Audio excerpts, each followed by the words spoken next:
आज की कथा में हम सुनाते हैं कैसे एक नौजवान पुलिस का सिपाही फंस गया चुड़ैल के चंगुल में।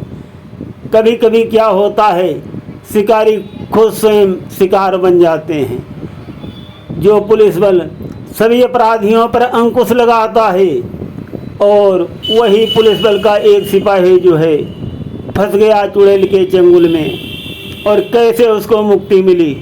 सुनिए कथा में सारा हाल। एक समय की बात है, एक सिपाही जो था वो देर रात तक ड्यूटी करके अपने घर को लौट रहा था। सिपाही नौजवान था, विवाह भी नहीं हुआ था और उसने देखा कि एक पेड़ के पास खड़ी एक सुंदर युवती रो रही है। उसने सोचा जरूर है किसी की सताई हुई है और यही सोच करके वो नौजवान सिपाही उस रोती हुई युवती के पास पहुंचा तो युवती और फपक फपक करके रोने लगी। सिपाही ने कारण पूछा, क्यों रो रही हो, क्या कारण है?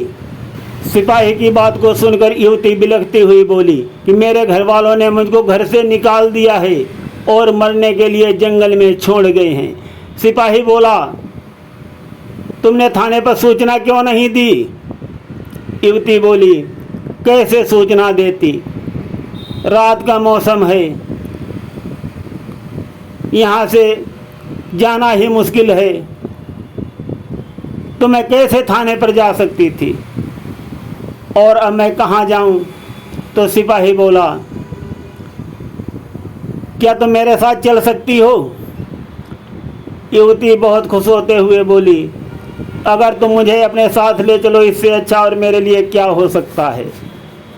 तो मेरा जीवन जो है बच जाएगा और नहीं तो मुझे जंगल के जानवर नोच खा डालेंगे। सिपाही बोला, अगर ऐसी बात है तो तुम फिर मेरे साथ आ जाओ। और वो जो स्त्री रूपी चुड़ैल है सिपाही के पीछे उसके साथ घर चल दी। दोनों घर पहुँचे।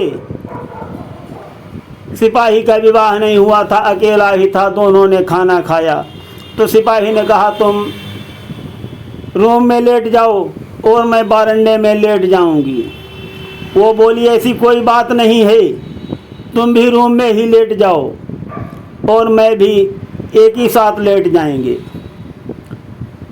सिपाही ने उसकी तरफ देखा और फिर तैयार हो गया और इस तरह से वो सिपाही का खून चूसने लगी, उसका शोषण करने लगी चुड़ैल। और सिपाही जब सुबह ड्यूटी पर जाता तो स्त्री भी इधर उधर चली जाती और रात को जब सिपाही ड्यूटी से आता तब वो स्त्री साथ में ही आ जाती।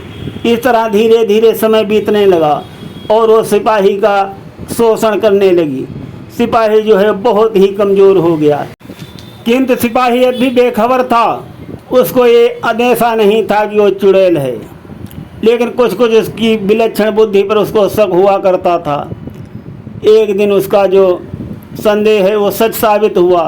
दोनों कमरे में लेटे थे, लाइट जल रही थी तो सिपाही ने कहा कि लाइट बुझा दो। ये सुनकर स्त्री रूपी चुड़ैल ने अपना हाथ लंबा किया और पलंग पर लेटे लेटे लाइट को बुझा दिया। ये देख करके सिपाही जो था वो दंग रह गया, भयभीत हो गया, बहुत डर गया, कांपने लगा और बोला, अरे तुम तो चुड़ैल हो, चुड़ैल हो चुड़ैल, तुम कोई सामान्य स्त्री नहीं हो।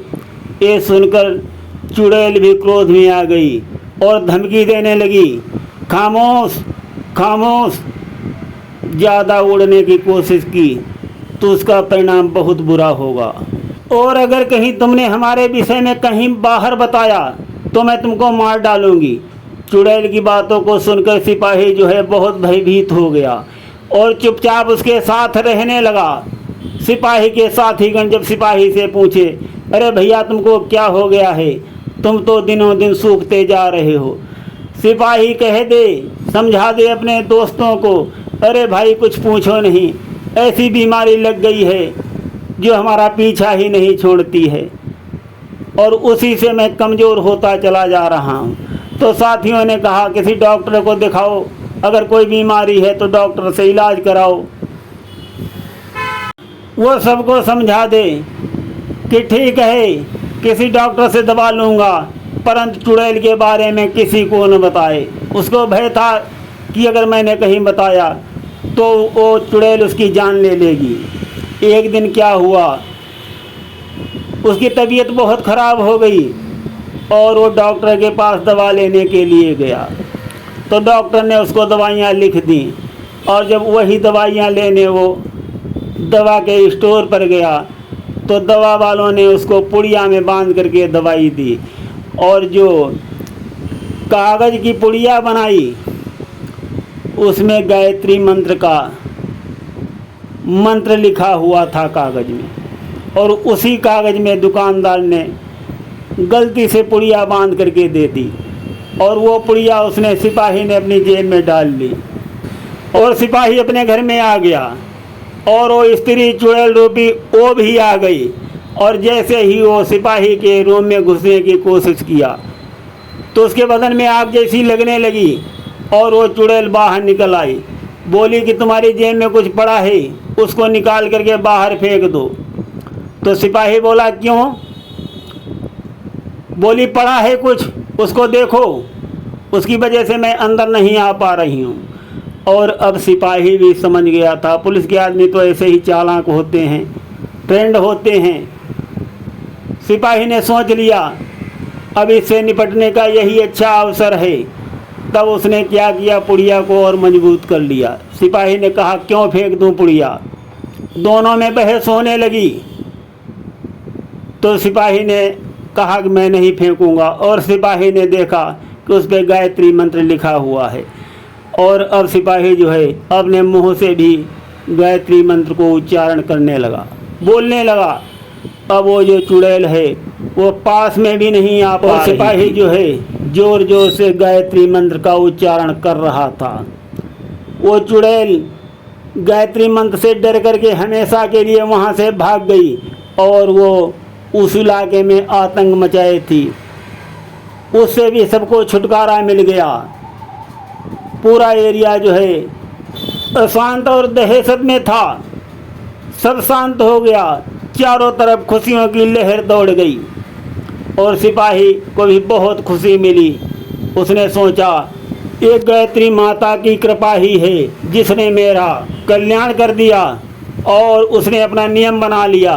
प्रतिदिन प्रातःकाल उठ करके नहा धो करके वो गायत्री माता का जाप करने लगा और बहुत आराम से रहने लगा। साथियों, अगर कहीं आप या आपके परिवार में किसी को ये पीड़ा है तो आप भी अवश्य करें गायत्री माता का जाप। एक क्षण में ही सभी संकट दूर हो जाएंगे।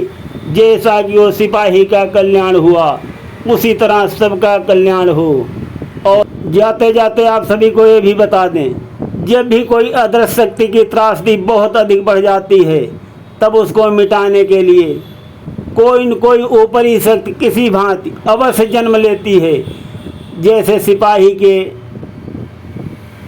दवा के रूप में पुड़िया ने जन्म लिया और अदृश्य शक्ति को मिटा दिया। यही ईश्वर का मंगलमय विधान है। सुनते रहिए गिरीश आध्यात्मिक ड्रीम में। धन्यवाद।